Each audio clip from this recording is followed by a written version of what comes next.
అదరగొట్టే కారం రంగు రుచి ఆచి కారం పొడి. పవిత్రమైన పెళ్లి బంధం అపహాస్యం చేస్తున్నారు. అగ్నిసాక్షిగా 100 ఏళ్లు తోడుంటానని ప్రమాణం చేసిన భార్య పరాయి మోజులో పడి భర్త పేకను నులిమేసింది. అక్రమ సంబంధానికి అడ్డుగా ఉన్నాడని కట్టుకున్న వాడిని పక్కా స్కెచ్తో కాటికి పంపించేసింది. అనకాపల్లి జిల్లాలో వెలుగు చూసిన ఈ కిరాతక ఉదంతం వింటే నిజంగా ఒళ్ళు గగురు పొడుస్తుంది. అనకాపల్లి జిల్లా చీడికాడ మండలం తురువోలు గ్రామానికి చెందిన డేగల చిన్న కొండమ్మలది 15 సంవత్సరాల నాటి బంధం. వెళ్ళగా 12 ఏళ్ల కుమారుడు కూడా ఉన్నాడు. 2024లో పని కోసం తెనాలి వెళ్ళినప్పుడు వీరి జీవితం మలుపు తీసుకుంది. అక్కడ మేస్త్రి గణేష్తో కొండమ్మకు ఏర్పడిన పరిచయం కాస్త వివాహేతర బంధానికి దారితీసింది. భర్త వారించిన ఊరికి తీసుకొచ్చిన ఆమె తీరులో మాత్రం ఎలాంటి మార్పు రాలా. ప్రియుడు గణేష్తో ఫోన్లో మాట్లాడుతున్న కొండమ్మను భర్త నిత్యం నిలదీయటంతో ఇంట్లో గొడవలు ఎక్కువయ్యాయి.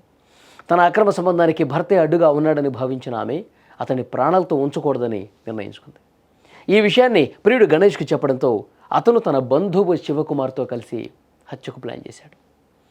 పక్కా ప్లాన్ ప్రకారం ఈ నెల 14న గణేష్ శివకుమార్ తెనాల నుంచి చోడవరం వచ్చారు. తర్వాత బైక్పై వస్తున్న చిన్నను అడ్డుగించి తలను తాటి చెట్టుకేసి కొట్టి చంపేశారు. చంపేయటమే కాదు, పోలీసుల్ని తప్పుదో పట్టించేందుకు ఆ మృతదేహాన్ని బైక్ పక్కన పడేసి ఇది ఒక రోడ్డు ప్రమాదంగా చిత్రీకరించే ప్రయత్నం చేశారు. పైకి ప్రమాదంలా కనిపిస్తోంది, కానీ పోలీసులకి అనుమానం కలిగింది. అనకాపల్లి డీఎస్పీ శ్రావణి ఆధ్వర్యంలో రంగంలోకి దిగారు పోలీసులు. లోతుగా విచారణ చేశారు. మృతుడి భార్య ఫోన్ కాల్ డేటా, స్థానికుల సమాచారంతో మొత్తం బయటకు వచ్చింది.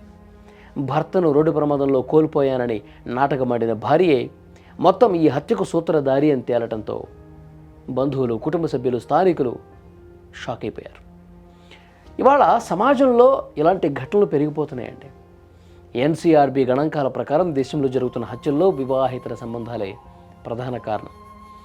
రహస్య బంధాల వల్ల నేరాలు రోజురోజుకి భయంకరంగా తయారవుతున్నాయి. హైకోర్టులు కూడా ఇదే విషయం చెప్పాయి. నమ్మిన వాడిని నట్టేటా ముంచేస్తున్నారు, వికృత పోకడలకు పోతున్నారు, చంపేస్తామన్నారు. కానీ దీనికి అడ్డుకట్ట ఎప్పుడు పడుతుందో తెలియదు.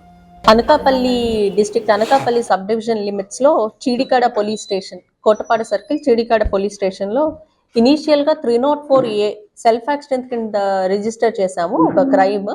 కానీ సబ్సిక్వెంట్ ఎస్ఐ గారు క్రైమ్ సీన్కి వెళ్ళి on identifying the dead body ఆయనకి సస్పీషియస్గా అనిపించి పిఎంఈ రిపోర్ట్ ద్వారా మేము ఈ కేసుని మర్డర్కి ఆల్టర్ చేయడం జరిగింది. దీంట్లో తెలిసింది ఏంటి అంటే, going in to the facts, ఎవరైతే డిసీజ్డ్ ఉన్నాడో, డిసీజ్డ్ వైఫ్ ఎవరైతే ఉందో A1 కొండమ్మ, ఆమె ఈ తెనాలికి ఈ కూలి పనులకు వెళ్ళినప్పుడు A2 ఎవరైతే ఉన్నాడో అతనితో పరిచయం ఏర్పడింది. ఆ పరిచయం ఒక ఇల్లిసిట్ రిలేషన్ కింద కన్వర్ట్ అయ్యి సబ్సిక్వెంట్ గా వీళ్ళిద్దరూ ప్లాన్ చేసి ఈ హస్బెండ్ ని చంపటానికి అనేసి అనుకున్నారు.